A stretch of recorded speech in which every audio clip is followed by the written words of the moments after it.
పోయిందనుకున్న phone నా చేతికి రాగానే కాల్ మీద కాల్స్ వస్తూనే ఉన్నాయి. సంత నుంచి రాగానే ఫోన్ చేస్తానని చెప్పావే అని ఒక పక్క మా బావ, మరో పక్క ఎన్నిసార్లు ఫోన్ చేయాలి, అసలు నువ్వు ఫోన్ ఎందుకు ఎత్తట్లేదు అని మా అమ్మ, మా చెల్లి.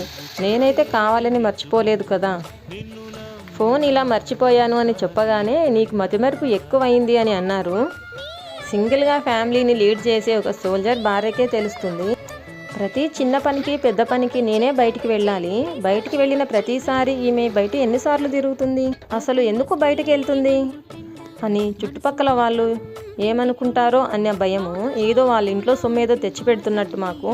ఇన్ని టెన్షన్స్లో ఇంకోవైపు పిల్లలు స్కూల్ నుంచి వచ్చే టైం అయింది, నేను తొందరగా ఇంటికి వెళ్ళాలి అనే టెన్షన్లో ఏదో ధ్యాసలో పొరపాటుగా ఫోన్ అయితే ఆటోలో పెట్టి మర్చిపోయాను.